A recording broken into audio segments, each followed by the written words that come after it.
Hello नमस्कार दोस्तों, मेरा नाम है अमरजीत और स्वागत है आपका मेरे YouTube channel platform of study पे। फ्रेंड्स, आज हम इस वीडियो में जीके जीएस का पार्ट 7 करेंगे, जिसमें हम टॉप 30 क्वेश्चन के बारे में डिटेल डिस्कस करेंगे, जो कि आपके आगामी आने वाली रेलवे परीक्षा के लिए बहुत ज़्यादा इंपॉर्टेंट है। तो इस वीडियो को पूरा जरूर देखिएगा और इन सवालों को याद कर लीजिएगा, क्योंकि रेलवे के द्वारा ये क्वेश्चन बार बार रिपीट किए जाते हैं। ठीक है ना। और जिन लोगों को मेरी वीडियो की पीडीएफ चाहिए, वो मेरा टेलीग्राम चैनल यहाँ से ज्वाइन कर लीजिएगा, जिसका लिंक मैंने वीडियो डिस्क्रिप्शन बॉक्स में दे दिया है। ठीक है, तो चलिए आज की वीडियो को हम शुरुआत करते हैं पहले सवाल से। तो फ्रेंड, पहला क्वेश्चन है, रक्त का निम्नलिखित में से कौन सा भाग शरीर प्रतिरक्षा का कार्य करता है?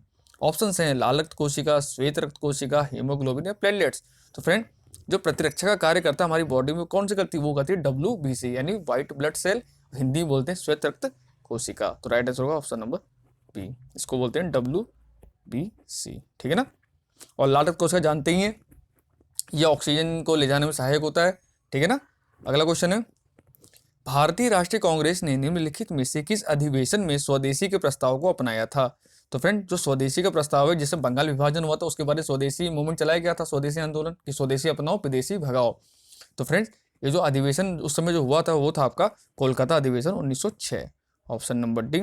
और बंगाल विभाजन कब हुआ था? ये हुआ था 1905 में। किसके द्वारा कराया गया था? लॉर्ड कर्जन के द्वारा किया गया था। उसके बाद ही ये स्वदेशी आंदोलन शुरू हुआ था। ठीक है ना। अगला क्वेश्चन है, राष्ट्रपति के विरुद्ध महाभियोग की कार्रवाई निम्नलिखित में से कहां प्रारंभ की जा सकती है? तो फ्रेंड, जो राष्ट्रपति के खिलाफ महाभियोग होता है, वो चलाया जाता है अनुच्छेद 161 के द्वारा। पहले तो आपको यह रखना, अनुच्छेद 61 के द्वारा राष्ट्रपति महाभियोग चलाया जाता है और इस संसद के किसी भी सदन से शुरू किया जा सकता है। राइट आंसर होगा ऑप्शन नंबर सी। ठीक है ना। अगला क्वेश्चन है, निम्नलिखित में से कौन सा पर्वत भारत के केवल एक ही राज्य में फैला हुआ है, यानी उसका जो विस्तार है वो एक ही राज्य में है? तो सर राइट आंसर है आपका अजंता, ऑप्शन नंबर बी, जो कि महाराष्ट्र में स्थित है। अगला क्वेश्चन है, क्रायोलाइट निम्नलिखित में से किस धातु का अयस्क है? और फ्रेंड, जो अयस्क वगैरह होते हैं काफी इंपॉर्टेंट क्वेश्चन होते हैं ये रेलवे एग्जाम के लिए खासकर। तो फ्रेंड, जो क्रायोलाइट है ये आपका एल्यूमिनियम का एक अयस्क है, और एल्यूमिनियम का एक अयस्क और है जिसको बोलते हैं बॉक्साइट। ये भी काफी एग्जाम में पूछा जाता है। ठीक है ना। अगला क्वेश्चन है, रणजी ट्रॉफी किस खेल से संबंधित है? तो फ्रेंड, जो रणजी ट्रॉफी है काफी पुरानी ट्रॉफी है ये भारत की, और किस खेल से संबंधित है? तो ये संबंधित है क्रिकेट से, ऑप्शन नंबर बी। अगला क्वेश्चन है, नेत्रानी द्वीप निम्नलिखित में से कहां पर अवस्थित है? तो फ्रेंड, ये क्वेश्चन रिसेंटली एसएससी के द्वारा काफी पूछा गया है। तो जो नेत्रानी द्वीप है ये आपकी स्थित है लक्षद्वीप में, ऑप्शन नंबर सी। और लक्षद्वीप अभी हाल ही में फिर से न्यूज में आया था। क्यों न्यूज में आया था? तो आप सबको पता होगा 2016 में जैविक खेती के लिए जो अवार्ड मिला था सिक्किम को मिला था। सिक्किम ऐसा पहला राज्य था जहाँ पे जैविक खेती की जाती थी। अब दूसरा राज्य हमारा बन गया लक्षद्वीप। तो ये क्वेश्चन बहुत इंपॉर्टेंट है और एग्जाम में आपको जरूर देखने को मिलेगा। देखिएगा अगला क्वेश्चन है, विटामिन ई का रसायन नाम निम्नलिखित से क्या होता है? तो फ्रेंड, जो इंपॉर्टेंट विटामिन है A B C D E और K, इनके रसायन नाम तो जरूर आपको याद रखने हैं। ठीक है ना। और जो बी कॉम्प्लेक्स होते हैं जैसे B1 B2 B3, भी मैंने आपको पढ़ा रखा है।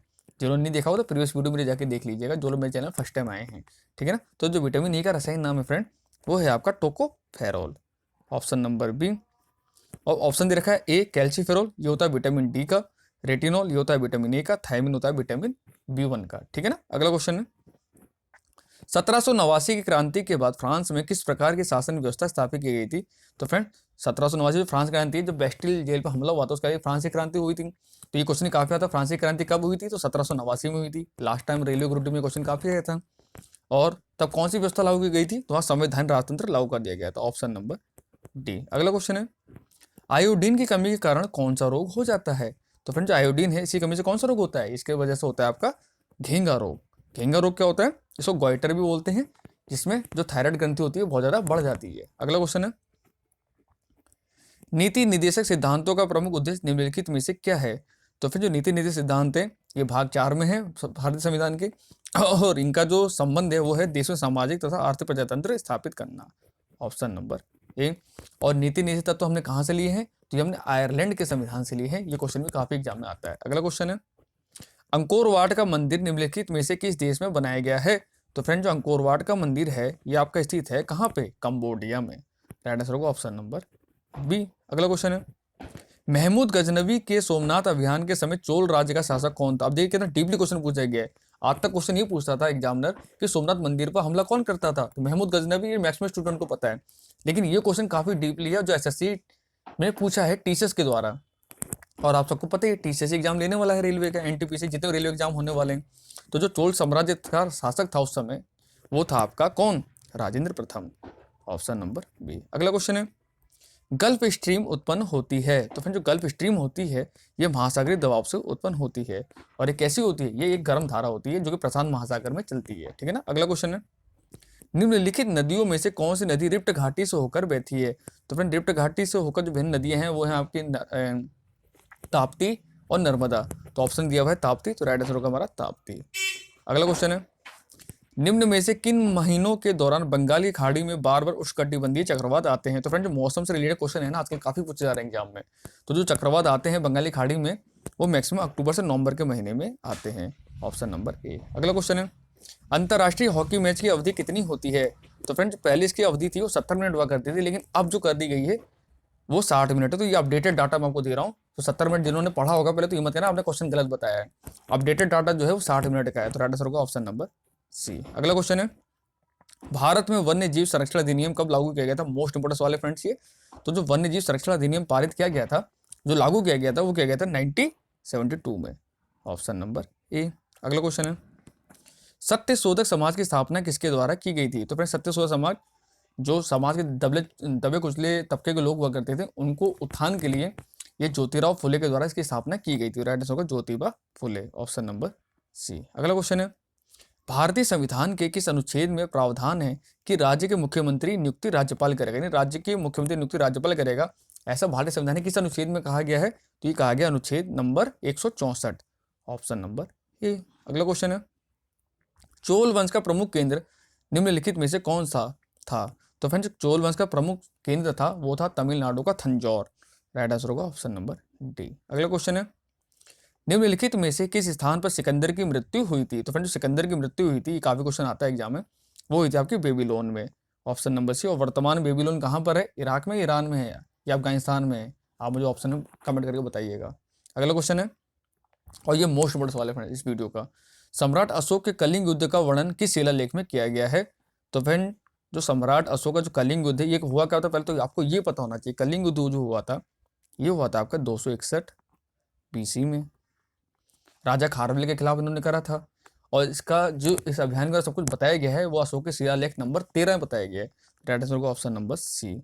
और इसी युद्ध के बाद अशोक का हृदय परिवर्तन हुआ था और इन्होंने क्या करा था? बौद्ध धर्म को अपना लिया था। ये क्वेश्चन काफी आता था, किस युद्ध के बाद इन्होंने बौद्ध धर्म अपनाया था? तो कलिंग युद्ध के बाद इन्होंने बौद्ध धर्म अपनाया था। और शिलालेख नंबर कौन सा था? तो वो 13वां था। इस क्वेश्चन इतना चीज आपको याद होना चाहिए। अगला क्वेश्चन है, कुतुब मीनार का निर्माण किसके कार्यकाल पूरा हुआ था? शुरुआत तो कुतुबुद्दीन ऐबक ने करी थी, लेकिन चौगान खेलते समय उसकी मृत्यु हो गई थी तो काम अधूरा रह गया था। लेकिन बाद पूरा किसने करवाया था? तो बाद पूरा करवाया था उसका उत्तराधिकारी कौन था? इल्तुतमिश, उसने इसको पूरा कराया था। Option number B. और यहाँ से क्वेश्चन और आता है, 2.5 दिन का झोपड़ा कहाँ पे स्थित है? तो उसका निर्माण कुतुबुद्दीन ऐबक ने कराया था और ये स्थित है वर्तमान में राजस्थान के अजमेर में, ठीक है ना, ये भी आप याद रखिएगा। अगला क्वेश्चन है, संचार उपग्रह निम्नलिखित में से किस वायुमंडल स्तर में स्थित होते हैं? तो जो फ्रेंड्स संचार के जो भी सैटेलाइट छोड़ते हैं हम कम्युनिकेशन के लिए वो सब होते हैं आपके आयन मंडल में, यानी आयनोस्फेयर। Option number B. समताप मंडल बहुत इंपॉर्टेंट है क्योंकि इसी परत में, इसको बोलते हैं इंग्लिश में स्ट्रेटोस्फेयर, इसी परत में हमारी ओजोन परत पाई जाती है जो कि अल्ट्रावायलेट किरणों से हमारी रक्षा करती है, ठीक है ना। अगला क्वेश्चन है, यादव सम्राटों की राजधानी कहाँ थी? तो फ्रेंड्स यादव सम्राटे थे, इनकी जो राजधानी थी वो थी आपकी द्वार समुद्र या देवगिरी।